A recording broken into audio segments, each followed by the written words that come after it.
Então, olá a todas e todos. Estou aqui com a socióloga Lucy Brown para conversar um pouquinho com vocês sobre a profissão de ciências sociais.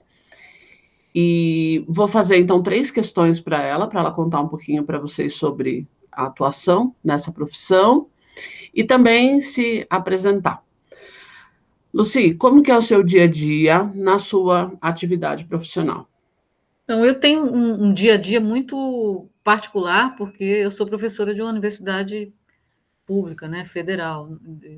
Eu destaco isso porque isso não é a realidade de todos os cientistas sociais, mas no meu caso, por exemplo, o meu dia está muito entrecortado com as atividades da universidade, né, e isso significa o seguinte, que eu tenho uma carga horária como docente, como professora. Então, eu sou professora da universidade, tenho as minhas turmas, né, atuo no curso de Ciências Sociais, dando aula, num programa de pós-graduação da UFAC, mas esse componente da minha atividade profissional, ele não ocupa o tempo majoritário dela, não. Né? Eu também desenvolvo pesquisa, então, como professora da universidade, eu sou também pesquisadora da universidade e estou envolvida com projetos de pesquisa, tanto vinculados diretamente à universidade da qual eu participo, mas também a projetos de pesquisa de fora da universidade, que eu estou diretamente vinculada.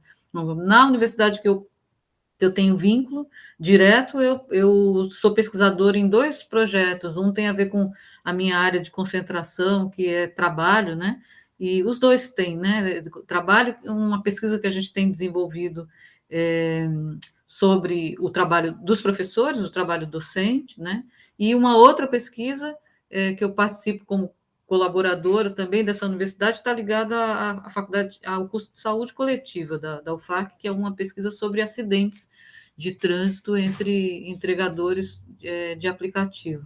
Né? Na UFAC, essas 2 pesquisas eu estou vinculada, mas eu faço outras atividades e é parte da minha atividade acadêmica, atividades que a gente pode chamar de extensionistas, como estar em mesas redondas, participar de congresso, dar palestra, dar curso para outras instituições ou para outros grupos que não são os meus alunos, né? Então, basicamente isso, e as demandas burocráticas da universidade, que também consomem bastante. Mas esse é o meu dia a dia. O dia a dia da minha atividade profissional está sempre dividido entre dar aula, fazer pesquisa e atuar nessas atividades de outras instituições, para comunidades externas à UFAC. Lucy, pensando de modo crítico, qual o problema ou as dificuldades da profissão de cientista social ou de sociólogo, e qual o impacto positivo ou contribuições sociais que essa profissão possibilita? Eu vou começar pelo fim, né? A atividade de um cientista social, até para explicar para quem não conhece, né? A grande área são as ciências sociais, e no interior dela tem a sociologia, a antropologia e a ciência política, que são sub-áreas, né, das ciências sociais. Então, você me apresentou, né, no início, né, Suzy, como socióloga, né? A sociologia está dentro das ciências sociais. A minha graduação foi em ciências sociais e eu fiz mestrado e doutorado em sociologia, né? Mas poderia ter feito um mestrado em ciências sociais, ou poderia ter feito em antropologia, enfim, estaria dentro da área das ciências sociais. Né? As ciências sociais, elas têm uma contribuição fundamental, né, para se entender o mundo, né? Hoje eu estava, inclusive, dando aula e falando para os meus alunos que uma das questões fundamentais das ciências sociais é entender as formas de produção e reprodução da vida em sociedade, ou seja, é só isso, né? É o básico, ou seja, como que a sociedade existe, como que ela funciona, né? Como que ela é produzida e reproduzida o tempo todo. Parece simples isso, mas não é, né? É uma questão bastante complexa, até porque existem diferentes formas de se olhar esse processo de produção e reprodução da vida em sociedade, né? E a maneira como a gente olha essas relações, né, pensa teoricamente sobre isso, se desdobra depois, muitas vezes, né, em políticas públicas, ou seja, na medida em que a gente pensa como que é esse processo de produzir e reproduzir a vida em sociedade, a gente vai identificando ali as hierarquias que existem na sociedade, as desigualdades de diferentes níveis, né, inclusive as desigualdades sociais, né, e como que, a partir da identificação desses processos, é possível se construir políticas no sentido de se alterar essa situação, né? Claro que o que se quer alterar e como se quer alterar vai depender da perspectiva teórica que esse cientista social adote como sua, né? Não existe nas ciências sociais isso é muito nas ciências humanas em geral, isso é muito evidente, né, de que não existe um único olhar para a realidade, né? Existem várias formas, várias perspectivas de se pensar essa realidade, de se ler ela e de se propor mudanças para ela, né? Aliás, uma das questões fundamentais da minha área é o processo de mudança social, como que ocorrem as mudanças sociais, de que maneira elas se desenvolvem na sociedade. Nesse sentido, as ciências sociais, pelo menos algumas vertentes dela, têm muita proximidade com os movimentos sociais, na medida em que a gente acredita que eles são essenciais para esse processo de transformação social. Agora, uma segunda questão que você me perguntou, né, isso que eu já ia deixando passar batida, quais são as dificuldades, né?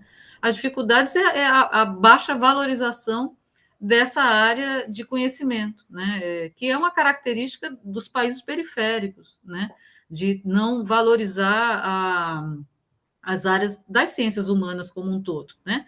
Há uma supervalorização que tem a ver com hierarquias dentro da sociedade, né? Com algumas profissões que são valorizadas propositalmente, né?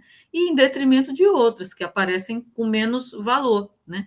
Mas é muito evidente, sempre que a gente olha com atenção para a formação profissional das diferentes áreas, o quanto seria interessante que engenheiros, arquitetos, médicos tivessem muito mais contato do que tem, porque se tem é muito pouco, com as reflexões que as ciências sociais podem oferecer, né?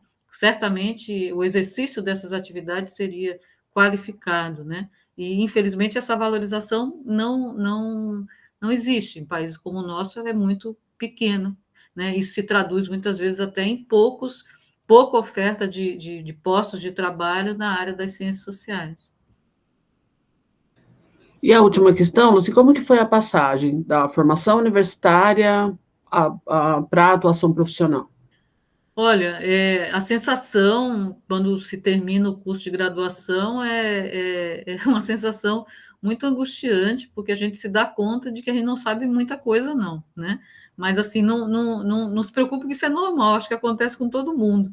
A gente passa 4, às vezes 5 anos, depende do curso de graduação, estudando, né, as diferentes perspectivas da nossa área, e esse processo ele é um choque quando acaba o curso, porque você está ali no desafio de atuar profissionalmente, né? E isso em qualquer profissão, né, é de um grau de responsabilidade muito grande. Então, nesse momento, a gente tende a pensar o quanto ainda é deficiente a nossa formação para atuação profissional. Então, na verdade, eu diria que o processo de ir para a atuação profissional é um processo no qual a universidade é fundamental, porque ela te dá uma base para fazer isso, mas não se encerra com o fim da universidade, né? Toda profissão requer um processo contínuo de formação, né? Toda profissão, né? E a minha área também, né? Há um grau de... na minha área, em particular, há uma exigência que tem a ver, inclusive, com a maneira como o mundo se transforma o tempo todo, ou seja, a gente está sempre sendo demandado o tempo todo a entender processos novos e extremamente complexos, e isso só é possível num processo contínuo de fazer e refletir, né? Fazer e pensar, né? Ou seja, atuar numa determinada área de profissional não é um processo de executar coisas, mas uma continuidade agora reelaborada, né, de um processo que exige refletir, né, fazer e refletir sobre o que se faz ao mesmo tempo, né? Isso é desafiador, mas é o que nos incentiva e faz com que os vínculos nossos com a nossa área de atuação profissional se fortaleçam, né? Então, enfim, a passagem é uma passagem que está sempre sendo feita, está sempre em construção. Legal, Luci, obrigada pelas suas palavras. Quer deixar alguma mensagem aí para os jovens, para as jovens que se interessam por essa área, por essa formação? O que eu posso dizer é que relatar o que eu sempre escuto, né? Hoje, inclusive, estava dando aula e escutei isso, né? E é recorrente, sempre eu escuto isso, de que todas as pessoas que fazem o curso de Ciências Sociais, seja pela primeira, como uma opção de primeiro curso universitário, seja, que acontece bastante na área das ciências sociais, se formou na engenharia, se formou na economia, se formou em outra área, enfim, e resolveu fazer ciências sociais, né? A sensação, o depoimento dessas pessoas é sempre um depoimento de que as ciências sociais são fundamentais para que se possa enxergar, é mais do que enxergar a complexidade das relações sociais, mas se autoconhecer também, né? Quem sou eu nesse mundo, né? O que eu faço nele e que perspectivas eu tenho frente a ele, ou seja, ajuda a construir nossos projetos de ser e estar no mundo, né? Nossos projetos de vida, né? Uma inserção no mundo crítica e consciente, né, de quem a gente é e o que a gente quer com esse mundo. Então tá bom, obrigada, querida.